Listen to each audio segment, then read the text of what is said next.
Hello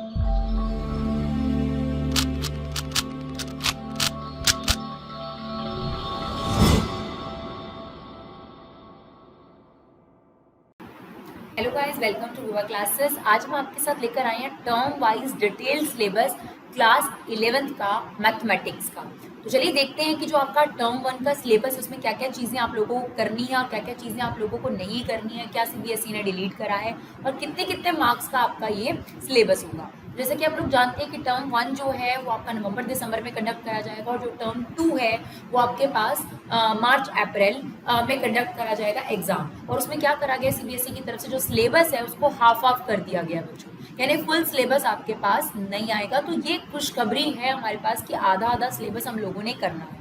तो सबसे पहले डिस्कस करते हैं टर्म 1 की बात करते हैं। तो टर्म 1 में आपके पास आ रही है यूनिट 1 जिसमें चैप्टर 1 और चैप्टर 2। तो चैप्टर 1 की अगर हम बात करें दैट सेट्स, उसमें बाकी सब कुछ आ रहा है बच्चों, सिर्फ एक एक्सरसाइज है 1.5 कॉम्प्लीमेंट जिसमें आपके पास है कॉम्प्लीमेंट ऑफ अ सेट। वो भी मुझे लगता है कि कंसेप्ट की नॉलेज आपको होनी चाहिए और आई होप बहुत सारे स्टूडेंट सेट चैप्टर कंप्लीट कर भी चुके होंगे, तो रिवाइज आप कर सकते हैं, लेकिन एग्जाम में आपको 1.5 पे क्वेश्चन नहीं मिलेगा।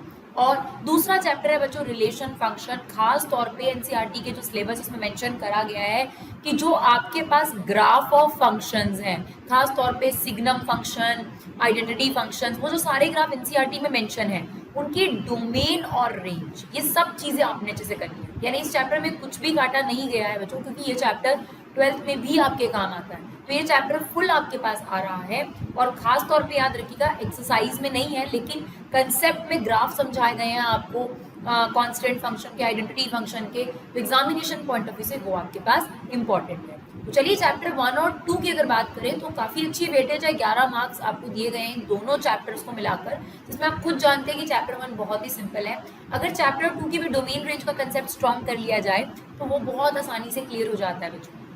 तो आपके पास आप अपनी नोटबुक निकाल लीजिए और फटाफट से हमारे साथ लिख लीजिए कि कौन कौन सी चीजें आपने करनी है और कितने कितने मार्क्स की हैं। तो हमारे पास जो यूनिट 1 है वो 11 मार्क्स की, और यूनिट 1 में 2 चैप्टर हैं, सेट्स और रिलेशन एंड फंक्शन। सेट्स में से ही आपकी एक एक्सरसाइज काटी गई है, बाकी रिलेशन फंक्शन पूरा है।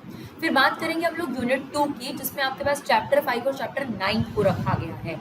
यानी अगर आप बात करेंगे टर्म 1 की तो ट्रिग्नोमेट्री आपके पास टर्म 1 में नहीं आ रही है बच्चों, तो कहीं ना कहीं आपके पास एक बहुत बड़ा बर्डन उन्होंने रिमूव करा है। लेकिन फिर भी अगर आप देखेंगे ट्रिग्नोमेट्री करे बिना आप 12th की मैथ्स नहीं कर सकते, तो ट्रिगो तो करनी जरूरी है। तो चैप्टर 5 और 9 की बात करें तो chapter 5 is a complex number, 5.13 और मिसलिनियस एक्सरसाइज जो है वो आप लोगों की आ रही है। सिर्फ 5.2 जो एक्सरसाइज है पोलर फॉर्म जो कि कंसेप्ट है, तो अगर आप सिलेबस में देखेंगे तो पोलर फॉर्म के बारे में बात नहीं करी गई है। इसका मतलब पोलर फॉर्म पिछली बार भी इसको डिलीट करा गया था, सेम वही चीज इस बार भी आप लोगों के लिए डिलीट करी गई है। ठीक है जी। उसके बाद अगर हम बात करें चैप्टर 9 की, तो चैप्टर 9 सीक्वेंस एंड सीरीज, और उसमें से इस बार कुछ नहीं काटा गया। पिछली बार इसकी एक एक्सरसाइज काटी गई थी बच्चों, बट इस बार आपके पास कुछ नहीं काटा गया। तो आप ये देख सकते हैं कि बैलेंस करने की कोशिश करी गई है हर यूनिट पे, कि एक मुश्किल एक इजी चैप्टर थोड़ा सा ले लिया। तो यहाँ पे कॉम्प्लेक्स नंबर बहुत ही ईजी चैप्टर है, और अगर सीक्वेंस सीरीज की बात करें तो थोड़ा सा कॉम्प्लिकेटेड है। और दोनों चैप्टर्स मिलाकर अगर आप वेटेज की बात करेंगे तो 13 नंबर का आपका ये टोटल यूनिट बनता है यूनिट 2। तो अभी तक हमने 2 यूनिट कर लिए हैं, फर्स्ट सेकंड चैप्टर आपका प्रिपेयर हो चुका होगा आई होप। अब आपको चैप्टर 5 और जो 9 है वो भी प्रिपेयर करना है अगर आप टर्म 1 एग्जाम की प्रिपरेशन कर रहे हैं। उसके बाद यूनिट 3 की अगर बात करें तो यूनिट 3 में एक ही चैप्टर रखा गया, वो है स्ट्रेट लाइन। इसमें भी आपको सब कुछ करना है बच्चों, सिर्फ और सिर्फ एक कंसेप्ट है छोटा सा, एंगल बिटवीन टू लाइंस, जिसके बारे में सिलेबस में नहीं बताया गया, तो वो कटा हुआ है, बाकी आपको सब करना है। तो ये भी क्या छोड़ोगे आप, मेरे हिसाब से तो पूरा चैप्टर ही करना है। अगर देखा जाए तो ये छोटा सा कंसेप्ट है, इसके आप फॉर्मूले ना भी याद रखेंगे तो चलेगा, राइट। उसके बाद बात करें, और ये कितने नंबर का है आपके पास, 6 मार्क्स का आपका यूनिट 3 जो है वो रखा गया है। ठीक है। फिर हम यूनिट 4 की अगर बात करें तो यूनिट 4 में चैप्टर 13, यहाँ पे भी बड़ा स्मार्ट चीज करी गई है कि आपके पास जो चैप्टर 13 है इसके 2 हिस्से कर दिए गए हैं। चैप्टर 13 का नाम है लिमिट्स एंड डेरिवेटिव, है ना, लिमिट्स एंड डेरिवेटिव। लेकिन यहाँ पर चैप्टर 13 का आपको टर्म 1 में सिर्फ लिमिट पार्ट आएगा, यानी एक्सरसाइज 13.1 आएगी 4 मार्क्स की। यानी जो डेरिवेटिव पोर्शन है, चैप्टर पार्ट के 2 टुकड़े कर दिए गए, लिमिट जो कि अलग एक्सरसाइज होती है 13.1, वो आपके पास टर्म 1 में आएगी 4 मार्क्स की। और इसी चैप्टर का जो बाकी बचा हुआ पार्ट है 13.2 दैट इज डेरिवेटिव पार्ट, वो आपके पास टर्म 2 में शिफ्ट कर दिया गया। तो ऑब्वियसली बात है, अगर आप टर्म 1 क्लियर कर लेते हैं तो टर्म 2 में बचे हुए चैप्टर्स आपके पास ऑब्वियसली आ जाएंगे। ठीक है बच्चों, उसके बाद बात करें यूनिट 5 की, तो यूनिट 5 में आपके पास एक ही चैप्टर है स्टैटिस्टिक्स, जो कि फर्स्ट टर्म की अगर हम बात करें 15th चैप्टर आपके पास आ रहा है 6 मार्क्स का। इसमें पिछली बार भी 15.3 जो थी वो कट कर दी गई थी, तो इस बार भी आपको 15.3 करने की जरूरत नहीं है, आप 15.1 और 15.2 एक्सरसाइज कर कर आप एग्जाम में जा सकते हैं। डियर, अगर आप इन सभी यूनिट्स का टोटल करेंगे, आई होप आपने सारा का सारा जो है वो लिख लिया होगा, अदरवाइज आपको ये जो जितना भी डिटेल है ये आपको हम जो है अवेलेबल करा देंगे, आप इंस्टाग्राम पे देख सकते हैं, नहीं तो यूट्यूब पर ही हम आपको पोस्ट कर देंगे ये पूरा का पूरा सिलेबस चैप्टर वाइज की कौन सी चीज रिलेटेड है कौन सी नहीं। अगर आप देखेंगे तो ये टोटल बन रहे हैं आपका 40 मार्क्स।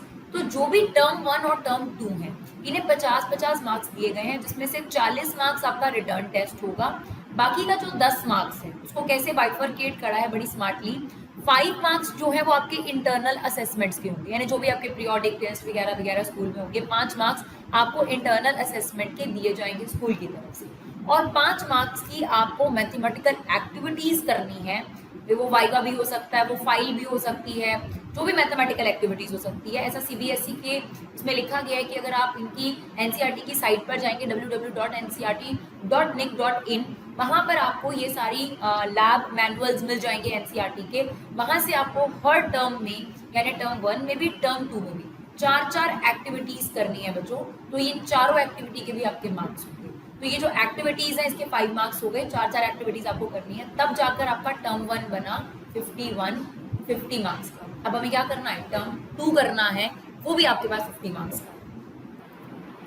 हाँ जी बच्चों, अब हम देखते हैं टर्म 2 का क्या सिलेबस है। तो टर्म 2 यानी जो आपके पास मार्च अप्रैल में आपके एग्जाम होंगे, उसमें आपके पास बचे हुए चैप्टर्स, जैसे कि सबसे इंपॉर्टेंट चैप्टर यूनिट 1 का था चैप्टर 3, वो आपके पास टर्म 2 में शिफ्ट कर दिया गया है, और उसमें भी आपकी एक्सरसाइज पिछले साल की तरह 3.4 जो है आपको नहीं करनी, बाकी का एक्सरसाइज जो है 3.1, 3.2, 3 और मिसलेनियस एक्सरसाइज ये सब करना है बच्चों। और ये है आपके पास टोटल 8 मार्क्स का चैप्टर, यानी यूनिट 1 में एक ही सिंगल चैप्टर है एंड ये 8 मार्क्स का है। देखिए ट्रिगो की वेटेज हमेशा से ही हाई रहती है, तो ये तो आपको अच्छे तरीके से करना ही है चैप्टर। इसके 2 रीजन है कि अगर आपको 8 मार्क्स लेने हैं तो, और खास तौर पर 12th की मैथ समझनी है। यूनिट 2 की अगर बात करें तो उसमें 2 चैप्टर है बच्चों, 6 और 7, लीनियर इनइक्वालिटी और परम्यूटेशन एंड कॉम्बिनेशन। दोनों ही बहुत आसान चैप्टर है, तो एडवाइजेबल यूनिट है, आप इसे कर सकते हैं, स्कोरिंग रहेगी आपके पास, क्योंकि दोनों चैप्टर मिलाकर 11 मार्क्स के हैं, तो अच्छा चैप्टर है, 11 मार्क्स आप बड़े आराम से गेन कर सकते हैं लीनियर इनइक्वालिटी, और खास तौर पर लीनियर इनइक्वालिटी वाला चैप्टर आपको 12th में भी काम आता है। राइट, अब हम बात करें यूनिट 3 की, तो यूनिट 3 में भी 2 चैप्टर्स रखे गए हैं 11 और 12। तो कोनिक सेक्शन और 3 dimensional geometry, that is also very easy chapters. ये 2 यूनिट आप पहले कंप्लीट करके रख सकते हो बच्चों, उसके बाद आप बेशक ट्रिगो और डेरिवेटिव्स या जो भी आप एक्सरसाइज करना चाहते हो। तो इसमें से अगर मैं बात करूँ तो 3 यूनिट बहुत आसान है, जैसे कि यूनिट 2 की अगर आप बात करोगे और यूनिट 3 की बात करोगे, conic section and 3 dimensional geometry, total ये दोनों चैप्टर मिलाकर है आपके पास 9 मार्क्स के। राइट, और इसके बाद बात करें अगर यूनिट 4 की, यूनिट 4 में बचा हुआ 13 चैप्टर डेरिवेटिव।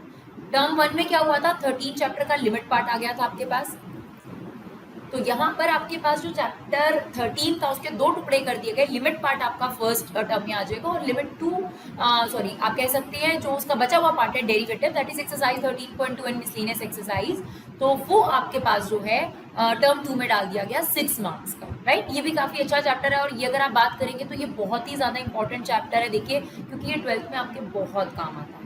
राइट, उसके बाद बात करेंगे बचा हुआ चैप्टर कौन बचा। अब देखिए अब सिलेबस में अब सिर्फ प्रोबेबिलिटी चैप्टर हमारे पास बच गया, तो बचा हुआ चैप्टर है प्रोबेबिलिटी, इसको मार्क्स दिए गए हैं 6 मार्क्स, तो अकेला सिंगल चैप्टर 6 मार्क्स का है, तो बहुत ही अच्छी बात है। देखिए अगर आप यूनिट 4 और यूनिट 5 की बात करेंगे तो ये भी काफी स्कोरिंग है, रीजन ये है कि अकेले चैप्टर 6 मार्क्स के, तो अगर आप इसका टोटल करेंगे बच्चों तो ये बनता है 40 मार्क्स, तो इसका मतलब 40 मार्क्स का आपका रिटर्न टेस्ट होगा। सेम 5 मार्क्स की आपकी इंटरनल असेसमेंट होगी। What does internal assessment means, जो भी आपके पीरियोडिक टेस्ट वगैरह होंगे उसमें से आपका जो टीचर है स्कूल का वो आपको मार्क्स प्रोवाइड करेगा, दैट इज व्हाट 5 मार्क्स।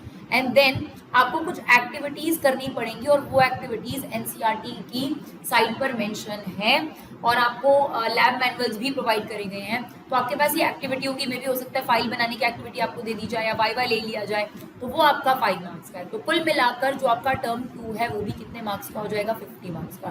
तो देखिए, तो 100 मार्क्स जो थे उनको प्योरली 50-50 में डिवाइड कर दिया गया है टर्म 1 और टर्म 2 में अगर देखा जाए तो आई होप आपको ये वीडियो बेनिफिशियल लगा हो, आपको क्लियर रहा हो कि इसमें क्या डाउट है। इसके अलावा भी अगर आपके दिमाग में इस सिलेबस को लेकर कोई भी डाउट है तो हमें कमेंट बॉक्स में आकर बताइए, हम उसे दूर करने की पूरी कोशिश करेंगे। Thank you so much guys for love and support, keep supporting Vibha classes.